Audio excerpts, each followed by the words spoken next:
Hello everyone, welcome to my channel 100 Stories. Today I am going to present you story 8, Joshua in Manila. But before I do that, make sure to subscribe my channel 100 Stories for my other 92 stories and share, like, comment as well. Now let's begin. Joshua in Manila.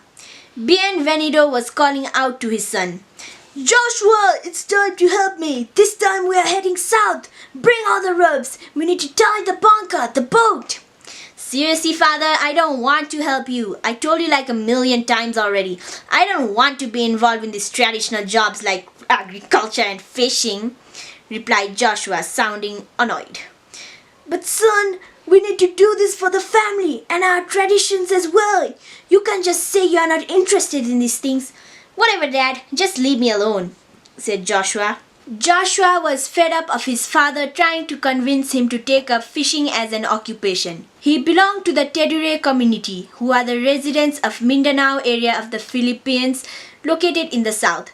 The Philippines is an island country consisting of over 7,000 islands, and because of oceanic water everywhere, fishing is one of the main occupations of Filipinos. Joshua used to live with his parents and 3 siblings.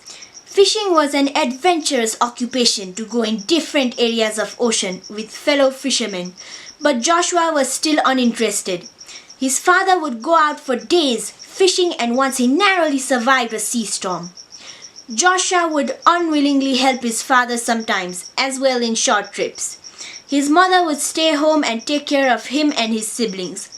What he truly wanted was to have a better, fancy job, like working in a big company.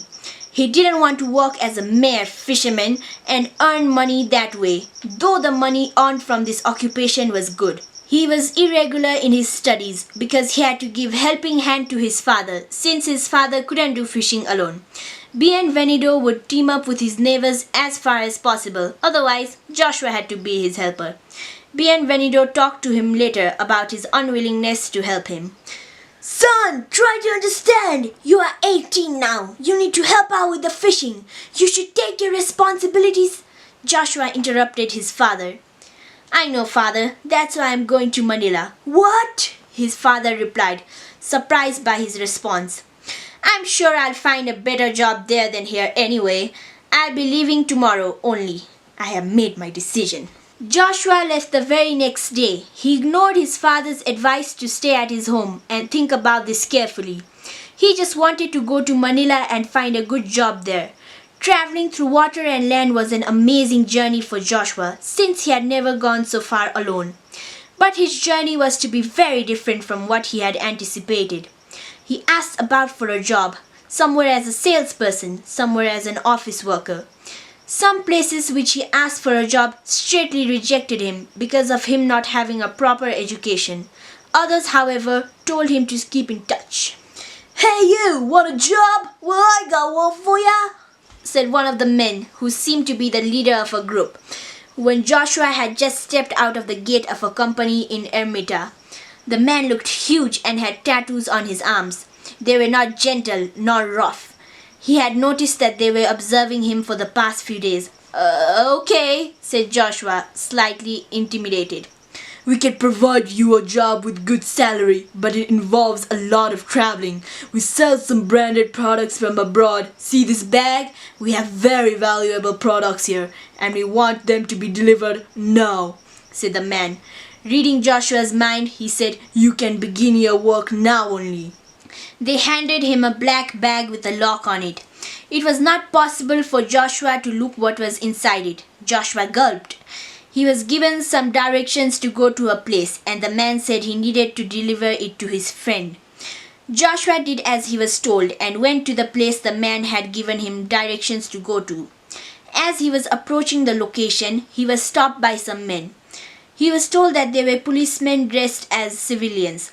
They took the bag from him. The men asked him about where he came from, why he had the bag, and things like that.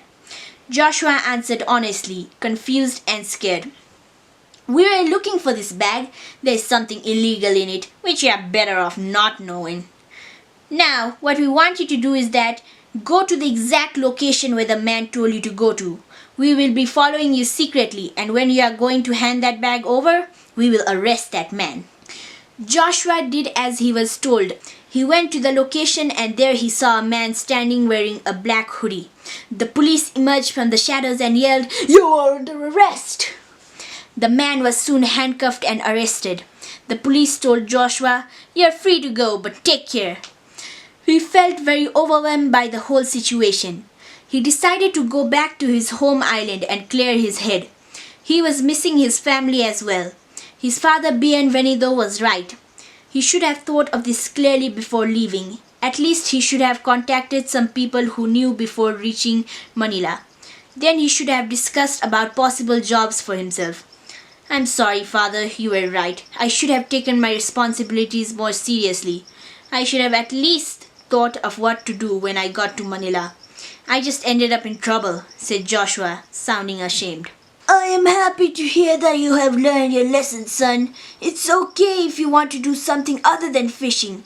We should always dream big, but we should also think before we act." From then onwards, Joshua started to work sincerely with his father with full determination and dedicated himself to support his siblings' study. So that's the end of Joshua's story. What do you think of this story? Write down in the comment section. But before you do that, I want to tell you the takeaway of this story. The takeaway of this story is that sometimes you should just listen to others, although you should follow your own heart as well. And also think before you act, as Joshua's father said. So that's the end of the story. Make sure to subscribe my channel for my other 92 stories. Now bye!